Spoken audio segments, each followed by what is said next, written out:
খুলনার মেধাবী শিক্ষার্থী আরিফা জান্নাত আশফির পাশে দাঁড়ালেন রোটারি ক্লাব অব মতিঝিল শাখার নেতারা। তার ব্যয়বহুল চিকিৎসার জন্য দিয়েছেন ৪ লাখ টাকা। সোমবার দুপুরে মেধাবী শিক্ষার্থী আরিফার বাড়িতে গিয়ে তার হাতে ৪ লাখ টাকার চেক তুলে দেন সংগঠনের নেতৃবৃন্দ। প্রায় ১ বছর ধরে কোমরে ব্যথা ও পেশিতে খিঁচুনি রোগে আক্রান্ত আরিফা বেশিক্ষণ বসে থাকতে না পারায় লেখাপড়া করেন শুয়ে থেকে। এবারের এসএসসি পরীক্ষার সময় কখনো বসে কখনো শুয়ে পরীক্ষা দেন। কয়েকদিন অ্যাম্বুলেন্সে করেও খুলনা জেলা স্কুল পরীক্ষা কেন্দ্রে যেতে হয়েছে তাকে। খুলনার সরকারি ইকবালনগর মাধ্যমিক বালিকা বিদ্যালয় থেকে এসএসসি পরীক্ষায় অংশ নেন। শুয়ে বসে পরীক্ষায় অংশ নিয়েও পেয়েছেন জিপিএ 5। বাবা আতিয়ার রহমান আনসার সদস্য এবং মা সুলতানা পারভিন গৃহিণী। 2 বোনের মধ্যে বড় আরিফা। ছোট বোন আশরাফি আল শোভা এবার 8ম শ্রেণীতে পড়ছে। খুলনা মহানগরীর ময়লাপোতা মোড় এলাকার একটি কোয়ার্টারে বাসা ভাড়া নিয়ে থাকেন তারা। মেধাবী শিক্ষার্থী আরিফা এসএসসিতে জিপিএ 5 পেলেও অর্থাভাবে তার চিকিৎসা ও পরবর্তী লেখাপড়া নিয়ে দেখা দেয় অনিশ্চয়তা। তার সহযোগিতায় এগিয়ে আসে খুলনা ব্লাড ব্যাংক এবং গণমাধ্যমের কর্মীরাও।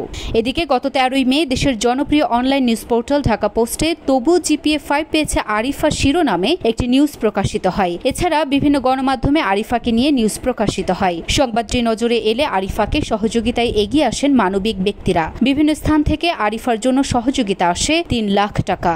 আর আজ সোমবার রোটারি ক্লাব অফ মতিঝিল শাখার নেতারা খুলনায় আরিফার বাড়িতে এসে 4 লাখ টাকার চেক তুলে দেন আরিফা ও তার মায়ের হাতে। 1 বছরের ব্যবধানে কোমর ব্যথার অসুস্থতা কেড়ে নিয়েছে আরিফার জীবনের দুরন্তপনা। গত বছর স্কুলের ক্রীড়া প্রতিযোগিতায় 400 মিটার দৌড়ে অংশ নিয়ে 2য় পুরস্কার জিতেছে এই মেধাবী শিক্ষার্থী। অথচ বছর ঘুরতেই বাড়ির বিছানায় শুয়ে বসেই দিন কাটছে তার। রোটারি ক্লাব অফ মতিঝিলের উদ্যোগ নিয়ে আমরা সব মেম্বার একত্র হয়ে এই প্রজেক্ট নিয়ে আমরা 4 লক্ষ টাকা এখানে নিয়ে এসেছি।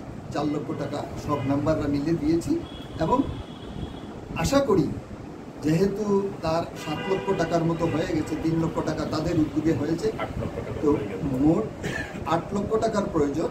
তো আশা করি আরও 1 লক্ষ টাকা হয়ে যাবে তাদের উদ্যোগেই। আলহামদুলিল্লাহ অনেক ভালো লাগতেছে, মানে মনের মধ্যে অনেকটা ভরসা পাইছি। ঠিক আছে, এবার আমার চিকিৎসাটা হবে, মানে ইনশাল্লাহ সুস্থ হয়ে যাবো আপনাদের দোয়ায়। আপাতত কলেজের কালকে রেজাল্ট দিচ্ছে, কলেজ চয়েসের, তো কিছুদিনের মধ্যে ভর্তি হয়ে যাব।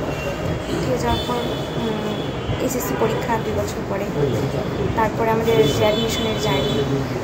চেষ্টা করব, নিজের সর্বোচ্চটা দিয়ে চেষ্টা করব। আমার ইচ্ছা মেডিকেলে পড়ার, তো আল্লাহ রহমতে মেডিকেলে চান্স হয়ে যাবে ইনশাল্লাহ। তারা শিশু নির্মাণীতে সবাই এগিয়ে আসছে, যারা আমার মেয়েকে হেল্প করেছে, আল্লাহর কাছে লাখো শুকরিয়া আদায় করে আল্লাহ তাদের সবার ভালো করে। সবাই দোয়া করবেন আমার মেয়ের জন্য, আমি যেন সুস্থভাবে আমার মেয়েকে চিকিৎসা করে সুস্থ জীবনযাপনে ফিরে আসতে পারি। ভালো লাগতেছে, খুব ভালো লাগতেছে। লুনা আফরোজ নিপা, ঢাকা পোস্ট।